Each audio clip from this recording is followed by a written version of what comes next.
여러분은 언제 아름답다라는 느낌을 받으십니까? 저는 요즘처럼 아침에 일어나서 봄의 하늘을 볼 때 아름답다라는 것을 느끼고요, 이렇게 교회에서 잘 모르는 분의 아이더라도 정말 이렇게 귀여운 아이가 아장아장 걷는 것을 볼 때 아름답다라는 것을 느낍니다. 우리는 살면서 자연을 볼 때나 사람을 볼 때나 아름답다고 느끼고 아름답다고 말할 때가 있죠. 그런데 아름답다라는 말의 정확한 뜻은 무엇일까요? 장군답다 그러면 우리가 뭔지 바로 이해가 되잖아요, 그렇죠? 저 사람은 리더답다 그러면 그 사람이 리더십을 이렇게 훌륭하게 발휘하고 있는 걸 알잖아요. 그러면 답다가 붙었는데 아름은 뭘까? 경희대학교 한국어학과 조현용 교수님의 중앙일보 인터뷰 내용에 따르면 아름이라는 뜻은 옛 중세 국어에서요, 나라는 뜻이래요. 그래서 아름답다는 말은 사실 나답다라는 뜻이라는 겁니다. 각 사람에게 내재된 아름다움이 있어서 우리 조상들은 본연의 모습을 찾아가고 그 사람다운 삶을 살아갈 때 그때야말로 사람이 아름다워진다고 믿었다고 합니다. 그런데 무엇을 기준으로 우리는 내가 나답다고 말해야 할까요? 아름답다라는 말을 수없이 써온 우리 조상들도 나다운 것에 대한 기준을 선명하게 적지는 못하였습니다. 그러나 성경에 그 답이 있습니다. 창세기 1장에 하나님께서 세상을 창조하시고 아름답다라는 마음으로 보시기에 좋았더라 라고 말씀하셨습니다. 이재훈 목사님과 온누리교회 그리고 제가 우리 모든 목회자들이 창조 질서라고 이야기할 때 그 기초는 하나님께서 세상을 지으셨을 때 그 자체로 아름다웠다. 새는 새다웠고 하늘은 하늘다웠으며 바다는 바다다웠고 사람은 사람다웠다라는 뜻이 바로 보시기에 좋았더라 이며 아름다웠더라 라는 말씀입니다. 사랑하는 성도 여러분, 하나님의 창조 안에서 그분의 창조 질서와 우리를 지으신, 우리를 설계하신 창조주 하나님의 손길 안에서 우리 자신이 발견되고 그 안에서 우리의 오리지널 디자인이 회복되어 여러분이 주님 보시기에도 아름답고 여러분 스스로도 여러분다운 하나님 보시기에 귀한 사람으로 회복되는 역사가 있게 되기를 예수님의 이름으로 축복합니다. 그러나 1장에서 2장만 더 뒤로 가서 3장으로 가면 사람은 아름다웠던 상태에서 타락을 하게 되는 것입니다. 복음을 세 단어로 요약하면 창조, 그리고 타락, 그리고 구속입니다. 우리는 타락해서 우리 자신이 누군지를 모릅니다. 그래서 여러분 이런 말 해보셨죠? 나 원래 이래. 우리가 이 말을 보통 언제 쓰냐면 짜증내고 말합니다. 나 원래 이래. 누구 미워하고 야 그래도 우리가 크리스천인데 사람을 이렇게 좀 너무 미워하면 안 되지 이렇게 얘기하면 아니야, 나는 흑과 백밖에 없어. 회색 제일 싫어. 난 원래 그래. 하나님이 보실 때는요, 죄송해요, 원래 안 그래요. 하나님께서 우리 자신을 처음으로 창조하셨을 때 우리 안에는요, 여러분 믿으십시오, 미움도 없었고요, 다혈질도 없었고요, 외로움도 없었고 두려움도 없었고 강인한 믿음과 스스로를 사랑하는 마음, 그리고 이웃을 향해 손을 펼칠 수 있는 여유가 있었습니다. 하나님께서는 우리를 우리답게 창조된 모습 그대로 창조 질서대로 회복하여 주님의 아름다운 사람으로 사용하고자 하십니다. 오늘 어린 양 예수 그리스도의 말씀을 우리가 접할 때 그분께서 우리에게 부어주시는 참된 아름다움을 통해 우리가 진짜라고 생각했던 나의 다혈질, 우울, 내가 가지고 있었던 수치심, 죄책감과 같은 거짓 자아가 다 사라지고 주님께서 우리를 빚으신 참된 자아, 나다운 아름다움을 회복하는 역사가 있게 되기를 예수님의 이름으로 축복합니다. 옆 사람에게 인사해 주시겠어요? 아름다우십니다. 영이 맑아 보이십니다. 그런 거 하지 말고요, 다시 한번 옆 사람에게 아름다우십니다. 그래요. 그래서 오늘 이 아름다움에 대해서 나누고자 하는데요, 특별히 요한계시록 4장과 5장은 천상의 예배의 아름다움을 통해 그 아름다운 천국의 예배에 동참하는 성도들에게 하나님이 부어주시는 아름다움에 대해 말합니다. 성경은 고난을 받아도 이를 참으면 하나님 앞에서 이것이 아름답다라고 말하거든요. 근데 이 아름답다라는 단어가 성경에서는요, 은혜와 같은 단어로 쓰여졌어요. 은혜를 받으면 그 사람 속에서 그 사람이 그 사람다워지는 아름다움과 회복의 역사가 일어난다는 겁니다. 은혜를 받으면 받을수록 이렇게 눈물을 흘리고 화장이 지워져도 그때가 제일 아름다운 거 아시죠? 옆 사람에게 이렇게 인사해 주시겠어요? 은혜 받아서 더 아름다워 주시기를 바랍니다. 지난주에 우리는 요한계시록 4장을 통해서 하늘의 예배를 살펴보았는데요, 우상을 상징하는 우시아의 보좌나 고난을 상징하는 도미티아누스 황제의 보좌가 아닌 하나님의 보좌, 유일하신 하나님, 태초의 천지를 창조하시고 모든 것을 다스리시며 모든 역사의 주인이 되시는 하나님의 보좌가 세상을 통치한다는 사실을 요한을 통해 바라보게 하셨습니다. 또 그분의 보좌 앞에서 모든 피조물을 상징하는 내 생물과 구약과 신약의 모든 성도를 상징하는 그 12지파 12명이랑요, 그리고 이제 12지파와 12제자, 구약과 신약의 성도가 합쳐서 예배드리는 장면을 보게 된 것입니다. 요한은 지상에서 천상을 바라보면서 온전한 예배에 초청되었고, 그 예배를 바라보면서 자기가 처한 반모섬의 고난에 무릎 꿇거나 절망하지 않고 주님을 바라보는 힘을 얻었던 것입니다. 오늘 우리가 나누는 계시록 5장은 지난주 4장에 이어 하늘의 예배를 보여주면서 그 하늘의 아름다움을, 주님의 위대하심을, 그리고 우리 자신에게 주어지는 은혜에 대해 이야기합니다. 1절에서 4절을 통해서요, 주님께서 우리에게 주시는 첫 번째 아름다움을 나누고자 합니다. 1절에서 4절 한 목소리로 같이 읽겠습니다. 시작. 또 나는 보좌에 앉으신 이의 오른손에 책이 들린 것을 보았습니다. 이것은 앞뒤로 기록되고 7인으로 봉한 것이었습니다. 그때 내가 강한 천사를 보았는데 그는 큰 소리로 외쳤습니다. 누가 이 책을 펴며 그 인을 떼기에 합당한가? 그러나 하늘에서나 땅 위에서나 땅 아래 어느 곳에서도 그 책을 펴서 볼 수 있는 사람이 없었습니다. 나는 그 책을 펴서 볼 자격이 있는 사람이 보이지 않아 큰 소리로 울었습니다. 큰 소리로 요한이 울었답니다. 우리는 이 요한의 모습을 통해 위대하신 하나님의 초청을 바라보게 되는데요, 바로 아름다운 눈물로의 초청입니다. 가슴에 손을 얹고 저를 따라해 주시겠어요? 주님, 조금 더 믿음을 가지고, 주님, 저에게 아름다운 눈물을 주옵소서. 저에게 아름다운 눈물을 주옵소서. 일단 요한이 천상의 예배를 보고 있는데요, 보좌에 앉아 계신 하나님의 오른손에 7인으로 봉한 책을 보았습니다. 책이라고 번역되어 있지만 스크롤, 드루말이라고 번역하는 것이 더 적합한 번역인데요, 제가 사진으로 준비했습니다. 그러니까 7인으로 이렇게 되어 있는 거죠. 그림에서 조금 아쉬운 부분은 이게 안팎으로 글씨가 써 있는데, 이거는 글씨는 잘 디자인을 못한 것 같아요. 제가 이제 가져오다 보니까. 근데 7인으로 이렇게 보통 인이 되어 있는 거는요, 로마에서는 유언장이나 황제의 명령서였어요. 그래서 읽을 수 있는 그 대상자에게 황제의 스크롤이 도착할 때까지 그 인을 뗄 수 없고, 유언장의 경우에는 그 사람이 죽고 그것을 읽을 수 있는 상속자에게 전달되기까지는 이것을 열 수가 없는 겁니다. 그래서 7인 그러면 이스라엘의 당시에 그 유대인들과 로마를 살아가는 사람들은 다 아는 거예요. 7인 그러면 열 수 있는 자격이 있는 자가 필요한 겁니다. 이 두루마리는 하나님의 심판과 구원 계획이 담겨져 있어서 우리가 이제 요한계시록에서 이 인이 하나하나 떼어질 때마다 어떤 심판과 하나님의 경고와 또 은혜가 있는지를 보게 될 텐데요, 요한이 그 책을 바라보고 있을 때 천사가 내려와서 이렇게 외치는 겁니다. 누가 이 책을 펴며 그 인을 떼기에 합당한가? 황제의 아들이 그 인을 뗄 수 있는 것처럼, 그리고 유언장의 상속자가 이걸 뗄 수 있는 것처럼 누가 뗄 수 있을까? 이렇게 물어봤는데, 요한이 하늘 위나 땅 아래에서 그 책을 펴서 볼 자격이 있는 사람이 보이지 않아서 큰 소리로 울기 시작했어요. 아무도 이 하나님의 계획을 알 수가 없는 거예요. 아무도 하나님의 은혜를 불러올 수 없는 거예요. 아무도 하나님의 도움을 강권적으로 하나님께 강제할 수 없는 거예요. 하나님의 심판도 하나님의 계획도 구원도 은혜도 끌어올 자가 없는 거죠. 그래서 울기 시작하니까 천사가 다가와서 5절에 이렇게 위로를 합니다. 오늘 말씀 5절 함께 읽겠습니다. 시작. 그러자 장로들 가운데 하나가 내게 말했습니다. 울지 마라. 유다 지파의 사자 다윗의 뿌리가 승리했으니 그 책과 그 7인을 열 것이다.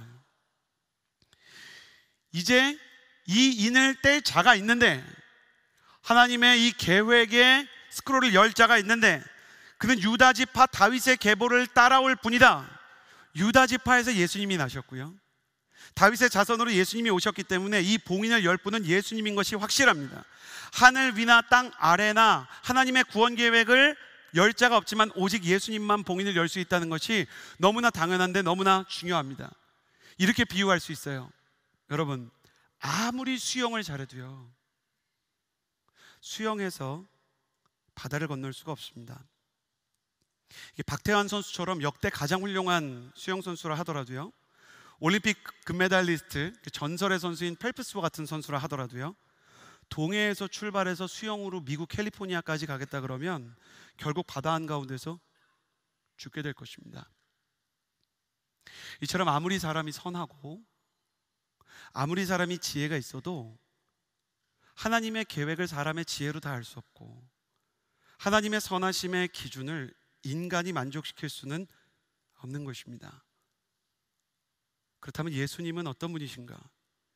예수님은 인간의 힘으로 건널 수 없는 죄와 절망과 한계의 바다 앞에 열심히 헤엄치고 있는 우리를 불쌍히 여기셔서 보내신 하나님의 배와 같은 분이십니다. 우리는 예수 그리스도를 통해 이 절망과 죄의 바다를 건너 하나님께서 계시는 천국을 향해 나아갈 수 있는 것입니다. 이 배에 타는 티켓을요, 우리가 믿음이라고 부릅니다.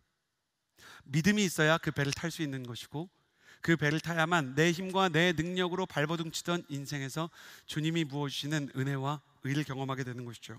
그러면 믿음이 무엇인가? 믿음이란 요한이 흘리는 눈물입니다.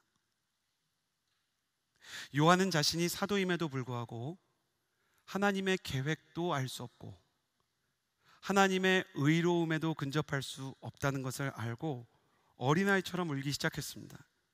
오늘 말씀에서 큰 소리로 울었다라고 써 있는데, 이 장면은 어린아이처럼 울었다는 거예요. 믿음이란 내 힘으로는 죄와 고난의 바다를 건널 수 없는 존재라는 사실을 인정하고 우는 것입니다.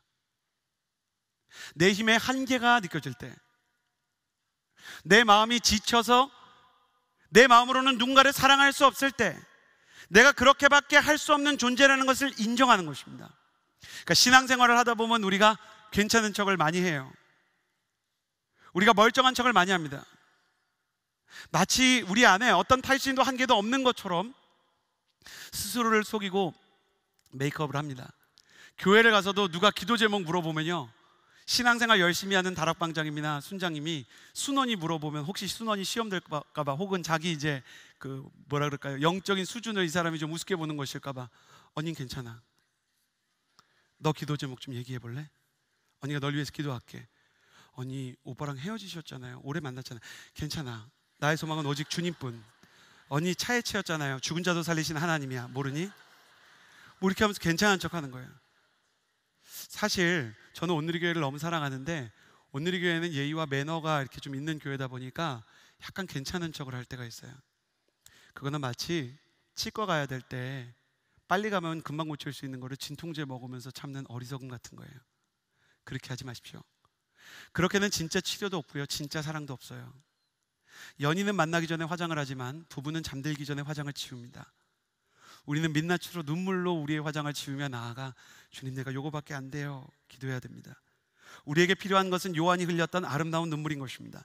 그 눈물이 있을 때 내 힘으로는 하나님의 계획을 알 수 없고 내 선함으로는 하나님께 감히 근접할 수 없다는 회개와 겸손의 눈물을 흘릴 때 우리는 예수 그리스도의 구원의 배에 탑승하게 될 것이고, 그 배를 따라 함께 항해하며 하나님의 구원 계획에 동참하게 될 거예요. 그래서 여러분 이런 거를 많이 경험해 봤을 거예요.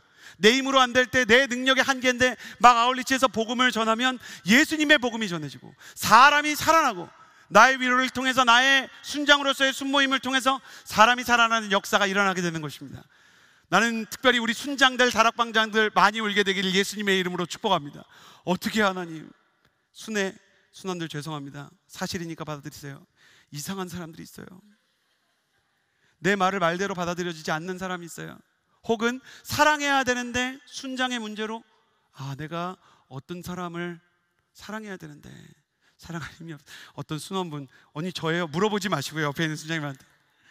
근데 마음 가운데 한계가 있고 어려움이 있고 힘들 때 주님께 눈물로 나아가면 주님이 사랑할 힘을 주시고요, 품을 힘을 주시고, 내가 엉엉울 때 예수 그리스도 유다의 사자가 승리자로 내게 오셔서 승리의 힘을 나눠주시고 아름답게 하는 것입니다. 저는 여러분이 눈물을 흘리면서 주님께 여러분의 모든 연약함을 고백할 수 있는 요한과 같은 사람 되기를 예수님의 이름으로 축복합니다. 믿음의 반대가 있는데요, 믿음의 반대는 자기의예요. 자기의는 수영으로 바다 건너겠다고 착각하는 겁니다. 그렇게 수영하다가 꼬르륵 해가지고 물 빠지면 어떻게 되는지 아세요? 예수님이 배 타고 가가지고 계속 구명조끼를 던져줘요. 이제 좀 타는 게 어떻겠니? 그럼 주님 감사해요. 그리고 또 교회 오래 다닌 사람은 정죄감에 휩싸여서 그 구명조끼 붙잡고 이렇게 얘기해. 요 정도면 괜찮아요. 아니야, 타. 아니에요, 제가 혼자 잘해볼게요. 그리고 다시 이거 집어던지고 혼자 수영하다가 또 빠지려고 하면 또 구명조끼 던져요. 주님 많이 힘드시죠? 힘들진 않은데 올라왔으면 좋겠다. 올라오지 않고 계속 스스로를 정죄해요. 여러분, 감기의 증상이 기침인 것처럼요, 자기의의 증상은요, 회개의 눈물이 없고 자책의 눈물만 있어요. 회개 기도는 없고 자책과 정죄의 한숨만 있어요. 자책과 회개는 비슷해 보이죠? 근데 자책은 하나님에게서 여러분을 멀어지게 하는 게 자책과 정죄예요. 이건 사단의 유혹이에요. 그럼 회개와 겸손은 뭐가 달라요? 회개랑 겸손은 연약하기 때문에 하나님께로 나아가게 하는 초청장인 거예요. 초청장이냐 아니면 거부장이냐, 여러분이 이거를 생각하면서 가야 돼요. 아니면 내가 정죄하지 않는다 그러면 자기의의 또 다른 증상이 있는데 정죄와 판단이에요. 분노와 미움을 가지고 저 사람 예배드리는 거 이상하다 이렇게 생각하는 거예요. 저 사람 참 특이하게 예배드린다, 특이하게 기도한다 이거예요. 아니에요. 주님께서 우리에게 부어주고자 하는 것은 나 자신을 향한 회개와 겸손의 눈물인 것이죠.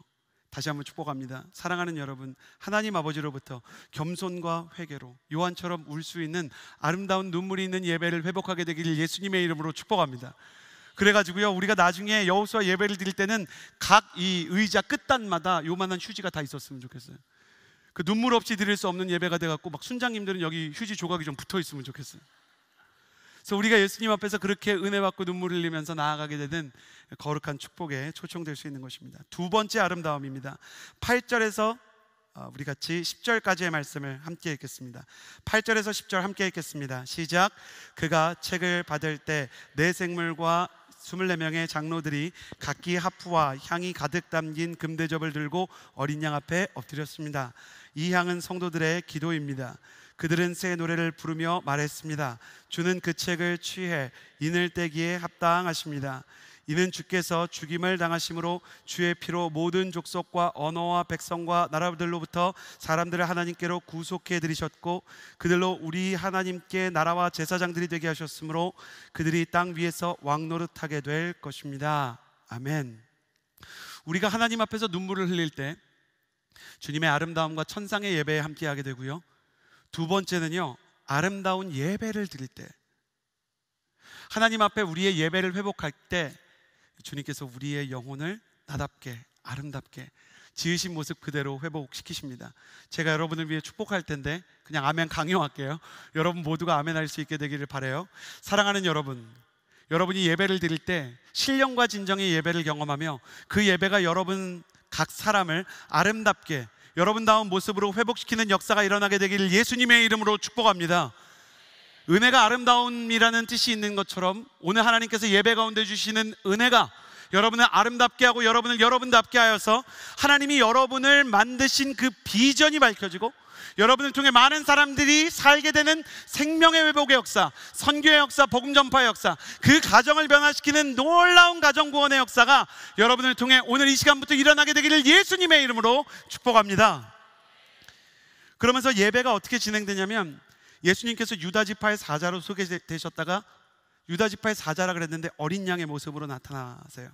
사자 같은 위엄과 능력을 가지신 강하신 하나님이시지만 어린 양 같은 연약한 모습으로 출애굽기에 나오는 6월절 어린 양을 완성하기 위해서 이제 십자가를 지셨죠.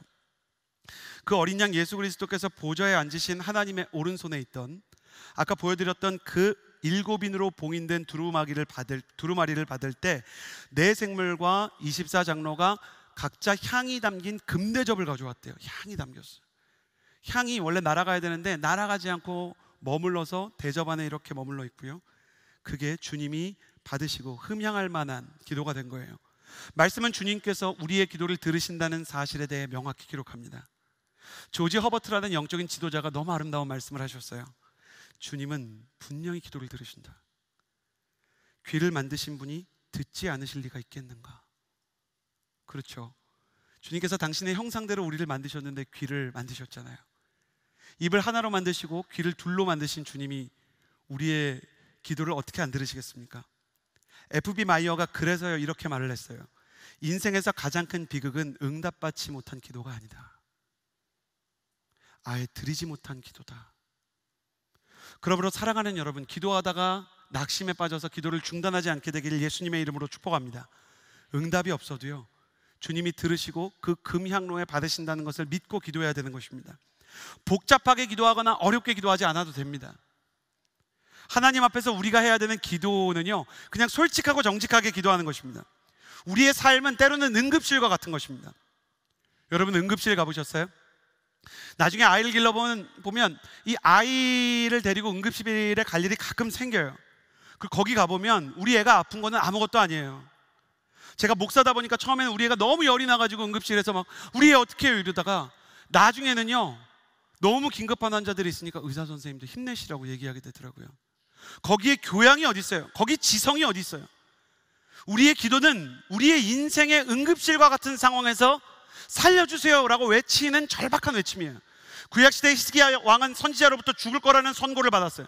그러니까 이 히스기야 왕이 죽을 거라는 선고를 받고요, 벽에다가 얼굴을 붙이고요, 거의 이마를 막 벽에다 찍으면서 간절하고 절박하게 기도하면서 어린아이처럼 울부짖었어요. 그러면서 주님, 지금까지 제가 주님 섬기고 순종했던 걸 기억해 주십시오. 내가 죄가 있고 연약함이 있지만 나를 불쌍히 여겨 주십시오. 그리고 막 기도를 하는 거예요. 오죽하면 성경이 그가 매우 슬프게 울었다고 기록할 정도였어요. 기도하는데 왕이 어디 있고 학자가 어디 있습니까? 우리가 기도할 때 히스기야처럼 진실하고 간절한 마음으로 내 마음을 솔직하게 쏟아야 됩니다. 여러분, 기도의 비밀 한 가지를 알려드릴게요. 가능하면 소리내서요, 부르짖어서 기도하십시오. 어떤 청년이 목사님 꼭 소리내서 기도해야 됩니까? 소리 안 내고 기도하는 것도 좋은 기도인데 소리내서 부르짖어서 하는 기도를 꼭 해야 됩니다. 예레미야 33장 3절에 이 부르짖는 기도에 대한 약속이 적혀 있습니다. 너는 내게 부르짖으라. 내가 내게 응답하겠고 내가 알지 못하는 크고 은밀한 일을 내게 보이리라. 여러분, 부르짖을 때 주님께서 우리가 알지 못했던 걸 알게 하신대요. 여러분, 필요하신 분들 아멘 하세요. 여러분이 기도하고 부르짖을 때 내가 꼭 알아야 되는데 알지 못하는 것이 있다면, 내가 구하는데 참으로 얻지 못한 지혜가 있다면, 부르짖을 때 주님께서 여러분에게 주시는 것을 경험하게 되기를 예수님의 이름으로 축복합니다. 또 우리가 부르짖을 때 크고 은밀한 일을 보이신다고 합니다. 하나님의 계획과 나의 비전과 나의 인생의 내일이 어떻게 진행될지 주님이 우리가 부르짖을 때 그 문을 열어주신다는 겁니다. 그러므로 사랑하는 여러분, 여러분이 기도해서 하나님의 계획과 비전과 하나님의 인도하심에 대해 볼 수 있는 역사가 일어나게 되기를 예수님의 이름으로 축복합니다. 요한계시록은 주님께서 우리의 기도를 금대접에 담아 소중히 하나하나 들으신다고 기록합니다. 예레미야는 우리가 주님께 부르짖어 기도하면 우리가 알지 못했던 것과 하나님의 크고 비밀한 비전과 계획이 드러난다 합니다. 그러니까 여러분, 얼마나 우리가 기도하는 게 좋아요. 부르짖어서 뜨겁게 기도하는 법을 배워야 되지 않을까요? 40일 새벽 기도가 5주나 남았습니다. 얼마나 기쁩니까? 얼마나 감사해요. 물론 40일 새벽 기도 못 오시는 분들도 하나님이 너무 사랑하세요. 그것도 좋은 거예요. 근데 여러분, 고민은 하셔야 돼요. 내가 어디서 어떻게 기도를 할까? 저는 원어와 같은 거를요, 계속 여러분 중간중간 필요할 때 우리 기도 나누고 기도 배우고 하는 거를 할 거예요. 원고에도 안 썼는데 이 얘기를 왜 했을까? 갑자기 그 원어와 하면서 힘들었던 기억이 막. 근데 우리가 하나님 기도하는 걸 너무 기뻐한다는 걸 알아요. 그리고 목회자도 너무 행복한 게 기도회를 열었는데 여호수아에 수백 명의 사람들이 와서 같이 기도하잖아요. 여러분, 저와 여러분이 함께 여호수아에서 예배하는 동안 주님께서 저와 여러분을 통해서 기도의 자리를 많이 만들어 주실 거예요. 있을 때 잘하십시오. 나는 여러분이 있을 때 기도하는 사람 되기를 예수님의 이름으로 축복합니다. 새벽 기도도 나와보고 혼자도 기도해보고 부르짖어 기도해보고 진짜 하나님이 알지 못했던 일을 알려주시고 크고 비밀한 일을 보여주시는 것을 경험하게 되기를 축복합니다. 저는 우리의 기도가 회복되기를 예수님의 이름으로 축복합니다. 또 성경이요, 하나님께 기도의 금대접이 올라간 이후에 온 우주 만물을 대표하는 내 생물과 구약의 12지파와 신약의 12지파를 상징하는 24장로, 곧 구약과 신약의 모든 성도들이 찬양하는 장면을 기록해요. 내 생물로 이제 비유되는 온 우주 만물의 찬양과 이쪽에는 12지파장 그리고 12제자가 이렇게 한쪽에 있는 성도들의 예배가 막 우주와 온 성도가 막 찬양을 하는 놀라운 역사가 있는 거예요. 이것을 보고 있는데 요한은 그들이 새 노래를 부르는 것을 보았대요. 우리 주님은 성도들의 찬양을 굉장히 기뻐하세요. 우리가 주님을 향해서 노래할 때 주님께서 너무나 기뻐하시는 거예요. 시편 100편 4절을 보면 감사함으로 그의 문에 들어가면, 찬송함으로 그 궁정에 들어간다 그랬어요. 여러분, 감사하면 주님의 집으로 초청이 되는 거예요. 찬송하면 그분의 궁정의 문이 열리기 시작하는 거예요. 여러분, 찬양 중에 어떤 찬양이요, 하늘의 문을 열어요. 그리고 귀신을 내어 쫓고 우리가 찬양할 때 하나님께서 기뻐하시는 하늘의 문이 열리는 거예요. 찬양은 천국의 문을 여는 열쇠인 것입니다. 불평은 지옥의 문을 여는 열쇠인 것입니다. 불평의 영들은 떠나갈지어다. 그리고 찬양의 영이 임하는 아름다운 오후가 되기를 예수님의 이름으로 축복합니다. 또 시편 22편 3절은요, 이스라엘의 찬송 중에 계시는 주여래요. 우리가 하나님의 임재를 느끼고 싶을 때가 있잖아요. 하나님, 나와 함께 하심을 알려주세요. 오늘 예배 가운데 은혜 받기를 원합니다. 그때 우리가 해야 되는 게 딱 적혀 있는 거예요. 찬양을 하는 거예요. 우리가 찬양하면 그 찬송 중에 주님이 거하신다는 거예요. 사도행전 16장에 바울과 실라가 복음을 전하다가 감옥에 갇혀 매를 맞고 감옥에 완전히 수치스럽게 착고가 다 채워졌지만, 그들이 감옥에서 찬양할 때 감옥문이 열릴 뿐만 아니라 그들과 함께 있던 모든 죄수들의 매임도 풀어졌다, 이렇게 얘기합니다. 진정한 찬양은 주님 계신 천국의 문을 열고 그 찬양 가운데 계신 주님의 임재를 경험하게 하고요, 그리고 감옥과 같이 닫힌 문을 열고 나와 함께 결박 가운데 있는 죄인들이 주님의 역사에 동참할 수 있게 하늘의 문을 열어주는 것입니다. 그래서 느헤미야는 여호와로 인하여 기뻐하는 것이 너희의 힘이라 그랬어요. 나는 여러분이 여호와 하나님을 기뻐하는 것 그 자체로 힘을 얻게 되기를 예수님의 이름으로 축복합니다. 근데 이들이 새 노래를 불렀대요. 그러니까 제가 허브 대학부에 있을 때 허브 지체들이 오해해서, 목사님 성경에 보니까 시편의 많은 부분에서 6번이나 새 노래를 부르라고 했습니다. 그러니까 우리가 신곡을 많이 불러야 됩니다. 그런 얘기 하는 거예요. 위러브에서 아이자야에서 신곡이 나오면 꼭 보내주는 친구였어요. 근데 시편에 6번, 이사야에 1번, 요한계시록에 2번 나오는 새 노래에서 새롭다는요, 히브리어로 하다시고 헬라어 카이넨인데, 이 단어는 새로 나와서 새로운 게 아니라 내가 새 마음을 먹었어, 저 사람 새 사람 됐어, 질적으로 변화된 거를 얘기하는 거예요. 질적인 새로움. 그러니까 새 노래를 부른다는 것은 같은 노래를 불러도 이전에 알았던 주님보다 더 주님을 향한 아는 지식이 높아지고 성경적인 묵상의 깊이가 달라져서 부르는 노래의 수준이 달라지는 거고, 주님을 향한 진실한 마음의 깊이가 달라져서 노래가 새로워지는 거고, 같은 노래를 부르더라도 새 마음을 가지고 새 감격을 가지고 와, 요즘에 이 찬양이 너무 좋더라 라고 얘기할 수 있는 새 마음으로 예배하게 되는 것입니다. 그러므로 사랑하는 여러분, 주님을 향해 새 노래를 부르는 예배자가 되기를 예수님의 이름으로 축복합니다. 여러분이 이미 아는 찬양을 불러도 마음이 새롭고, 여러분이 많이 불렀던 찬양을 불러도 내 마음이 왜 이런가 울컥하고 일렁이는 역사. 성령 하나님, 찬양을 부를 때 주님께서 우리 여호수아 예배자들의 마음에 파도를 보내주옵소서. 마음이 움직이게 하시고 영적인 물결이 일어나게 하시고 생명력의 흐름이 일어나게 하시옵소서. 그래서 여러분, 찬양 인도자랑 찬양팀을 위해서 기도해야 돼요. 우리 송예찬 전도사님을 위해서도 기도하고 찬양팀을 위해서 기도할 때 저 사람들이 찬양을 할 때 정말 하늘의 문이 열리게 해 주옵소서. 저분들이 내가 누군지 잘 모르지만 저분들이 찬양을 부르는데 방해가 되는 것들로부터 저분들을 지켜 보호하여 주옵소서. 우리 밴드가 연주를 하고 드럼을 치고 기타를 칠 때 사단의 영들이 떠나가게 하여 주옵소서. 오늘 저도 콰이어가 찬양하는 거 보면서 너무 은혜를 받았는데, 콰이어가 노래를 부를 때 사단이 두려워하며 떠는 역사, 하늘의 문이 열리는 역사가 임하게 하여 주옵소서. 그래서요, 우리 여호수아에도 권사님처럼 얘기하는 사람들이 좀 늘어나야 돼요. 그 성가대 찬양 듣고 나중에 순모임 하면서 나 오늘 완전 성가대 찬양 들으면서 열렸잖아. 그 권사님들이 그런 얘기하는 거 아시죠? 완전 이거 완전 은혜의 문이 열렸잖아. 그냥 마음의 문이 확 열리고. 우리 찬양팀과 우리 콰이어 그 찬양을 섬기는 분들을 위해서 앞으로 우리가 기도하겠습니다라는 마음을 담아서 격려와 사랑의 박수 한번 보내주면 좋겠습니다.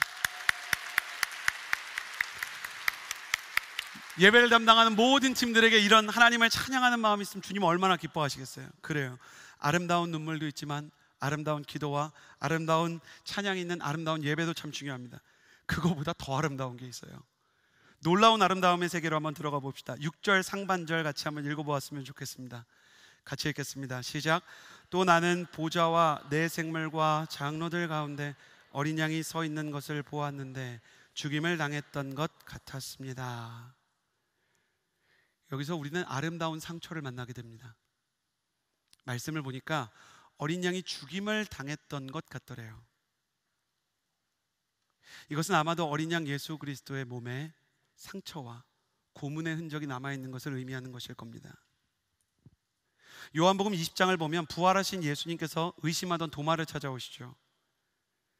그리고 그 손가락을 못자국에 넣게 하시고 그 옆구리에 창자국에 손을 넣게 하시죠.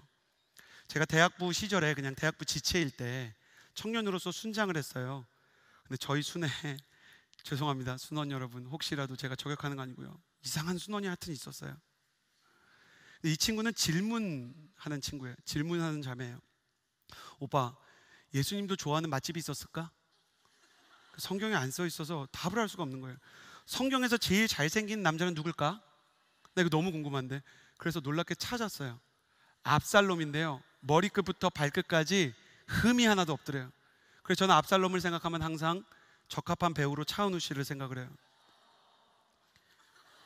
이렇게까지 은혜 받으실 줄이야. 제일 충격적이었던 질문은, 오빠, 모기가 피를 빨아먹으면 보혈이야? 성만찬이야? 너무 충격적인 거예요. 모기가 예수님의 피를 빨아먹으면 보혈이냐고? 얘는 진지한 거예요. 지금 장난치는 게 아니에요. 그 모기는 계속 살아? 이걸 어떻게, 너무 황당해가지고 여기까지 올라오는 거예요. 여호와 하나님의 이름을 망령되이 일컫지 말아라. 근데 이 친구가 정말 순수한 친구예요. 그래서 질문을 듣다 보면 정말 알고 싶어 해요. 그러니까 제가 최선을 다해서 찾을 수 있는 걸 다 찾아줬는데 질문 중에 하나가 이거였어요. 예수님이 죽음에서 부활하셨는데 왜 몸에 못자국과 창자국은 남겨두셨을까? 왜냐면 자기는 여잔데 돈이 있으면 좀 성형해서 없애고 싶은 상처들이 있대요. 잘 보이지도 않는데. 여자들은 돈 있으면은 피부도 이렇게 깨끗하게 하고 싶어 하고, 그리고 상처도 이렇게 없애고 싶어 하거든. 특히 아니 손목이랑 옆구리에 이게 무슨 흉측한 상처야. 부활하셨으니까 죽음에서도 살아나셨는데 이거 없앨 수 있는 거 아니야?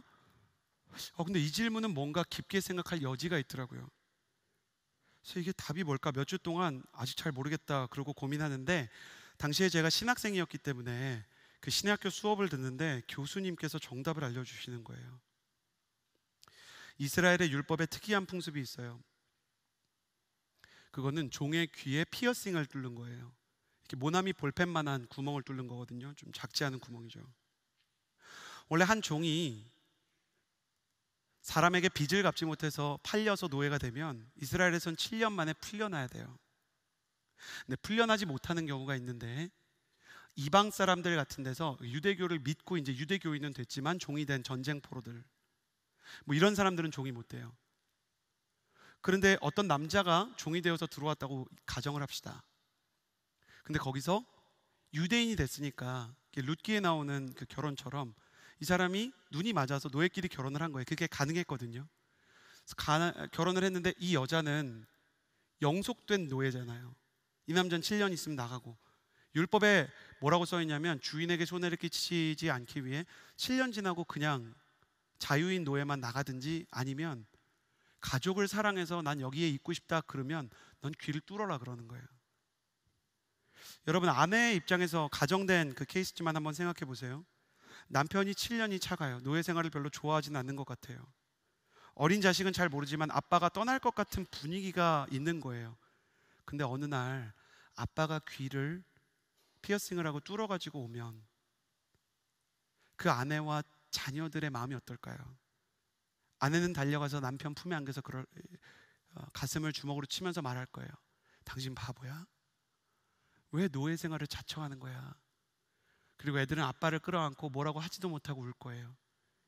제가 과거에 여호수아 있을 때 어떤 분이 이제 미술을 했는데 좀 시간이 지났죠. 근데 이제 아버지라는 그림에 지렁이 같은 선만 몇 개 있는 거예요. 그러니까 저는 세상에서 제일 제 스스로가 초라해지는 데가 미술관이에요. 그러니까 가면은 이게 뭔지 모르겠어요.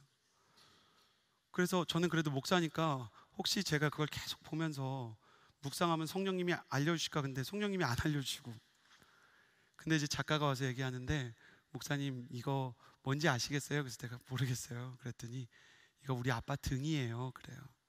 그 등 근육이 이렇게 뒤틀려 있는 거예요. 아버지가 무뚝뚝한 분이라 뭐 이렇게 상처를 주진 않으셨지만 사랑 표현에 인색한 분이셨는데, 나이가 들어서 온천에 어쩌다 같이 갔더니 아빠 등이 다 이렇게 틀어져 있더래요. 그래서 전 이게 아버지의 마음이라고 생각했어요. 만약에 구약 시대에 이 자녀가 나중에 화가가 돼서 아버지의 모습을 그린다면 어쩌면 귀를 그릴지도 모르겠어요. 그 귀에 뚫린 아버지의 상처는 말 그대로 사랑의 노예가 되겠다는 그분의 마음을 상징하는 것입니다. 아들은 아빠의 신체 부위 중에 가장 멋있는 부분이 어디냐고 물어보면 귀라고 답하게 될 거죠. 부활하신 예수님이 상처를 없애실 능력이 왜 없겠어요? 죽음도 이기셨는데. 그럼에도 불구하고 예수님께서 그 몸에 상처를 남기셨죠. 죽임 당하신 것 같은 어린 양으로 여전히 옆구리가 뚫려 있고 영원히 손목이 뚫려 있죠. 이 예수님의 상처는 가족을 위해 스스로 사랑의 노예가 된 아버지처럼 우리를 위해 사랑의 노예가 되겠다는 예수 그리스도의 결연한 의지를 상징하는 것입니다. 예수님께서 의심하던 도마에게 여러분 많이 아시는 것처럼 너의 손가락을 내밀어 이 못자국에 넣어보아라. 여러분 손을 이렇게 한번 뒤로 꺾어보시면 여기 뼈가 2개가 있을 거예요. 이렇게 선으로 된 뼈 2개가 중앙에 있죠. 그 사이에 예수님의 그 못이 들어갔어요. 뼈로 체중을 지탱하면서 여기다가 손가락을 넣어요. 근데 창자국은 조금 더 심각해요. 카메라를 조금 이렇게 무빙해 주시겠어요? 저를 좀 잡아주시면 좋겠어요. 네. 창이 여기서부터 이렇게 들어가는 건데 로마가 예수님의 그 십자가를 밑에서 이제 병사가 이렇게 찌르면 이 창이 이렇게 들어가요. 그럼 이걸 왜 찌르냐? 옆구리를 찌르려고 하는 게 아니에요. 확인 사살을 위해서요. 옆구리에 구멍을 내서 들어간 창이 심장을 뚫게 되는 거죠. 그래서 성경은 예수님의 옆구리에서 물과 피가 쏟아졌다고 말하는 거예요. 심장이 뚫렸기 때문에. 심장에 담겨있던 모든 피가 터진 풍성에서 물이 새어나오는 것처럼 새어나온 거예요. 그럼 도마를 한번 생각해 보세요. 도마가 예수님의 옆구리에 손을 넣기 위해서는 그가 무릎을 꿇어야 됐을 거예요. 그리고 무릎을 꿇고 그의 손이 예수님의 옆구리를 통과하기 시작합니다. 그리고 도마가 이렇게 손을 넣는데 이게 여기서 멈추지 않고 구멍을 따라 계속 들어가는 거예요. 손이. 도마에게 주님 말씀하시겠죠. 더 넣어봐라. 더 넣어봐라. 그럼 손이 계속 들어가요. 그러면 도마의 손이 여기에서 들어가서 어디에 멈추게 되는가? 예수 그리스도의 꿰뚫린 심장에 닿게 되는 것입니다. 주님은 지금 무슨 얘기를 하냐면 의심하고 있는 내 아들 도마야, 내가 내 심장을 꿰뚫기까지 너를 사랑한다. 도마는 일평생 자기 손끝에 닿은 그 예수 그리스도의 꿰뚫린 심장을 잊을 수가 없었어요. 나를 위해서 옆구리를 뚫고 심장을 뚫어 보혈을 흘려보내신 예수님의 사랑을 잊을 수 없는 사람이 됐죠. 그래서 그는 인도에서 무려 1년 동안 고문을 당해요. 예수님을 부인하면 살려주겠다고 얘기하고 살가죽을 조금씩 벗기는데 도마가 끝까지 했던 말이 예수님은 구원자이시고 예수님은 부활하셨으며 예수님은 당신을 사랑하십니다. 내가 당신을 위해서도 예수님의 심장이 꿰뚫린 것을 압니다. 그래요. 저는 오늘 여러분에게 질문을 드리고 싶어요. 자, 이 질문에는 우리가 예수님이 볼 수 있도록 손을 어깨 높이로만 듭시다. 자, 손을 들어보세요. 뭐냐면 나는 예수님이 세상에 오신 사실을 믿습니다. 역사적으로 그분 오셨어요. 그래요. 그리고 그분이 나를 위해 십자가 지신 사실을 내가 역사적인 사실로 확실히 믿습니다. 그런 분들 자기 심장에 손을 대보세요. 우리의 심장은 뛰고 있지만 예수님의 심장은 꿰뚫려 있는 거예요. 그리고 그분이 역사적으로 부활하신 걸 믿으십니까? 그분이 바로 죽임당한 어린 양, 우리를 위해 심장이 꿰뚫린 나의 구주 예수 그리스도이십니다. 그런데 왜 여러분은 여러분의 감정에 따라, 여러분의 상황에 따라, 관계의 갈등의 수준에 따라 예수님이 계신지 안 계신지에 대해 의심합니까? 여러분은 지금 가슴에 손을 얹고 꿰뚫린 예수 그리스도의 심장 때문에 이 예배에 나왔으면서 왜 예수님께서 마치 나를 사랑하시지 않는 것처럼 의심합니까? 내 인생의 진로가 남들보다 더디 가는 것이, 내 인생의 결혼 문제가 남들보다 덜 빨리 풀리는 것이, 내가 질병을 경험한 것이, 내가 물질적으로 어려움을 경험하는 것이 물론 내게 고난이겠으나, 그러나 그 고난이 역사상 온전히 기록된 갈보리 십자가의 그 사실을 지울 수 있습니까? 당신을 위해 지금도 죽임당하신 어린 양으로 그 심장을 꿰뚫린 예수 그리스도의 사랑을 누가 의심하겠습니까? 내가 확신하노니 사망이나 생명이나 천사나 권세자들이나 높음이나 기품이나 다른 어떤 피조물이라도 우리를 우리 주 예수 그리스도의 사랑에서 끊을 수 없으리라 말하였고, 갈라디아서에서 그리스도께서 너희를 위하여 십자가에 못 박히신 것이 너희 눈에 보이거늘 누가 너희를 현혹하더냐 묻지요. 여러분, 상황이 왜 여러분을 흔들고 가게 두십니까? 그리스도의 십자가는 여러분의 것이고 내 심장은 뛰어도 예수님은 나를 위해 심장이 꿰뚫리셨는데, 그 십자가를 믿는 우리가 어떻게 주님을 찬양하지 않을 수가 있고 어떻게 주님이 아름답다고 말하지 않을 수 있겠습니까? 저는 이 시간 십자가에 못 박힌 예수 그리스도를 향해 우리의 심장을 드리는 마음으로,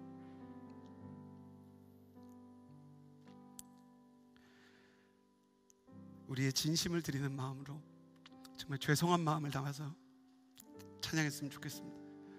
하나님, 내 인생이 힘들어서 주님이 나를 사랑하시지 않는 것처럼 느꼈습니다. 내가 밤모섬같이 정체된 시간을 걸어서 주님이 마치 나를 신경 쓰지 않는 것처럼 내가 오해했습니다. 그러나 주님은 나를 위해 심장이 꿰뚫리셨고 주님은 나를 위해 못 박히셨으며 사랑의 노예가 되셨습니다. 나는 그 주님을 노래하기 원하고 십자가에 못 박히신 죽임당한 어린 양이 가장 아름다운 분임을 고백합니다. 우리 그 마음을 가지고 계시는 분들 같이요, 이 찬양하기를 원하는데 우리 주님을 새 노래로 노래합시다. 주의 아름다움은 말로 다 형언할 수가 없고 라는 찬양이에요.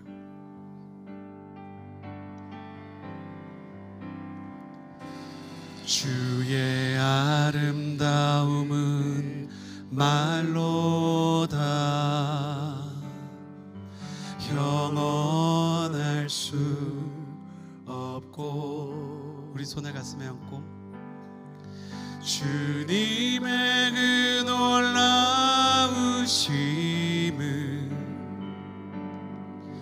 다 표현할 수가 없네. 누가 그 지혜를 깨닫고 누가 깊은 사랑 측량할까. 보좌에 앉으신 주의 위엄 아름다우신 주님. 주의 아름다움은 말로 다 형언할 수가 없고 주의 아름다움은 말로 형언할 수 없고 주님의 그 놀라우심을 다 표현할 수가 없네. 누가 그 지혜를 깨닫고 누가 깊은 사랑 측량할까. 보좌에 앉으신 주의 위엄 아름다우신 주님. 내가 주를 경외함으로 주님 앞에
주님을 경외하며 경배합니다. 내가 주를 경외함으로 주님 앞에 홀로 섭니다. 찬양 받으시게 합당한 거룩하신 주님, 온 마음을 다해 내가 주를 경외함으로 주님을 찬양하기를 원합니다. 나를 위해 십자가를 지시고 손목과 그 옆구리에 구멍난 주님의 사랑, 주님 아버지의 뒤틀린 등처럼 십자가를 꿰뚫어 그 보혈과 사랑으로 나를 붙잡으신 하나님, 그 주님의 사랑을 노래하기를 원합니다. 할렐루야. 내가 주를 경외함으로, 내가 주를 경외함으로 주님 앞에 홀로 섭니다. 찬양 받으시기 합당하신 유일하신 하나님의 아들 예수 그리스도, 어린 양 예수 그리스도를 찬양합니다. 거룩하신 주님. 여러분, 이 시간에 눈을 감고 한번 생각해 보세요. 내가 결혼 문제나 아니면 재정 문제나 진로 문제로 주님께 엎드려 부르짖기를 많이 했지만, 과연 그 주님의 십자가 사랑에 대해 얼마나 감격하며 그 십자가 사랑을 얼마나 찬양하였는가. 오늘 이 시간 우리 가운데 구할 것은, 주님, 연약하고 죄가 많은 나의 죄를 불쌍히 여겨주셔서 어린 양 예수 그리스도의 십자가 사랑을 다시 경험하게 하여 주시고, 날 향한 꿰뚫린 사랑에 대해 찬양하게 하여 주옵소서. 하나님의 백성들이여 새 노래를 주님께 부를지어다. 하나님의 사람들이여 온전한 기도로 주님께 감사와 영광을 올려드릴지어다. 주님을 예배하며 찬양하는 자가 되기 원하는 자들마다 두 손을 하늘로 향하여 들고 주여 세 번 부르짖고 기도합니다. 주여, 주여, 주여. 외함으로 주님 앞에 하나님의 성령으로 인하여 우리 한 사람 한 사람이 주님께 쓰임받으며 주어지는 역사를 경험하게 하여 주옵소서. 하나님 아버지, 주님이 기뻐하시는 성령의 충만과 성령의 거룩한 기름 부음을 경험하게 하여 주옵소서. 주님, 우리가 어린 양 예수 그리스도를 찬양하는 마음이 십자가의 사랑 노래하는 그 마음, 하나님, 우리가 확신하지 않게 하여 주옵소서. 예수 그리스도는 어제나 오늘이나 내일이나 동일하신 예수 그리스도는 우리의 생명을 하나님이 세상을 이처럼 사랑하사 독생자를 주셨으니 이는 그를 믿는 자마다 멸망하지 않고 영생을 얻게 하려 하시니라. 하나님이 그 아들을 세상에 보내신 것은 세상을 심판하려 하심이 아니요 그로 말미암아 세상이 구원을 얻게 하려 하심이라 말씀하셨습니다. 주님 앞에 홀로 섭니다. 찬양 받으시 주님을 사랑하는 것이 나의 예배에 가장 소중한 순간이며 주님의 십자가를 사랑하는 것이 나의 인생에 가장 위대한 순간이 되게 하여 주옵소서. 기도하게 하시고 찬양하게 하시고 하늘의 문을 열어주옵소서. 주님이 예배 가운데 놀라운 역사와 하늘의 빛과 주님께서 보시는 소중의 충만이 막대니 주님 찬양 받으시게 합당하신 주님의 우리가 너무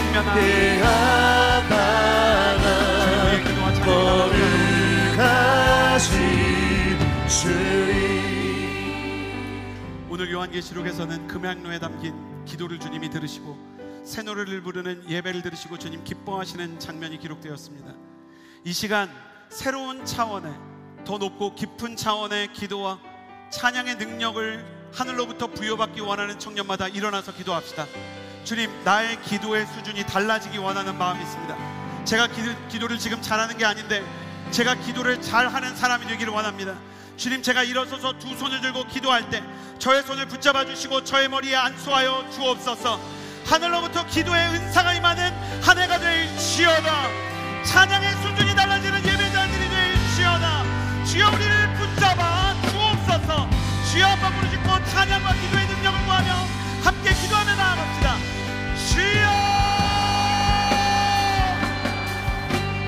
마른 나의 영혼 주를 부르리 나의 맘 만져 주소서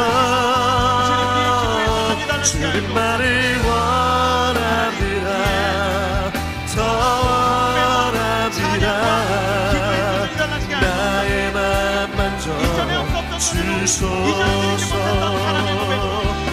마른 나의 영혼 주를 부르니 나의 맘 만져 주소서 주님만을 원합니다 더 원합니다 나의 맘 만져 주소서 마른 나의 영혼 주를 부르니 나의 맘 만져 주소서 주님만을 원합니다 더 원합니다 나의 맘 만져 주소서 마른 나의 영혼 주를 부르니 나의 맘 만져 주소서 주님만을 원합니다 더 원합니다 나의 맘 만져 주소서 마른 나의 영혼 주를 부르니 나의 맘 만져 주소서 주님만을 원합니다 더 원합니다 나의 맘 만져 주소서 요한은 하나님의 일곱 인을 뗄 수 없어서 울었다고 합니다. 요한계시록의 시대에 이것은 하나님의 구원과 복음의 계획이지만 또 우리 개인을 향한 구원과 우리 가정을 향한 계획도 있을 것입니다. 그런데 우리가 그 인을 뗄 수가 없습니다. 그것은 우리 안에 너무나 많은 죄와 연약함이 있기 때문입니다. 두 손을 가슴에 얹고 기도할 때 하나님 내가 이렇게 연약합니다. 내 힘으로는 내 인생을 지탱하는 것도 내 몸 하나 건사하는 것도 참 쉽지가 않습니다. 감정의 때로 우울과 두려움과 의심과 음란과 교만과 거짓과 악독이 찾아오고 세상이 가지고 있는 잘못된 이념들과 잘못된 사상들과 불만과 불평이 내 안에 독처럼 스며들어옵니다. 그러나 이 시간 기도하며 나아갈 때 어린 양 예수 그리스도께서는 하나님의 계획을 완성하시는 분이시오니 나의 연약함을 씻겨주시고 주님 나의 인생을 인도하여 주옵소서. 닫힌 것들이 열리고 비밀했던 것들이 내 인생 가운데에도 펼쳐지는 거룩한 역사를 경험하게 하여 주옵소서. 어린 양 예수 그리스도를 따라 인도함을 받는 사람이 되도록 여러분이 각자가 가지고 있는 그 죄와 연약함을 회개함으로 아름답게 눈물을 흘리며 주님 회개하게 해달라고 기도하며 나아갑시다. 주여 한번 부르짖고 기도합니다. 주여 살아계신 하나님 아버지 거친 풍랑에도 깊은 바다처럼 나를 잠잠케 해 주 사랑 내 영혼의 반석 그 사랑 위에 서리 주 사랑 거친 풍랑에도 깊은 바다처럼 나를 잠잠케 해 주 사랑 내 영혼의 반석 그 사랑 위에 서리 주 사랑 거친 풍랑에도 깊은 바다처럼 나를 잠잠케 해 주 사랑 내 영혼의 반석 그 사랑 위에 서리 살아계신 하나님, 지으신 모습 그대로, 하나님의 창조 질서 그대로 아름다움과 나다움을 부여하셨던 주님의 기대와 달리 죄와 사망으로 얼룩져 우리 스스로가 우리의 얼굴을 지워버렸을 때 다시 한번 예수 그리스도를 보내셔서 우리가 우리다워질 수 있게 회복하시며 하나님의 오리지널 디자인과 설계도대로 살게 하심을 감사합니다. 주님, 그 회복을 위해 아름다운 눈물로 회개하게 하시고 아름다운 찬양과 기도로 예배하게 하시며 예수 그리스도의 십자가, 그 아름다운 상처를 묵상하게 하여 주옵소서. 예수님의 이름으로 기도드렸습니다. 아멘.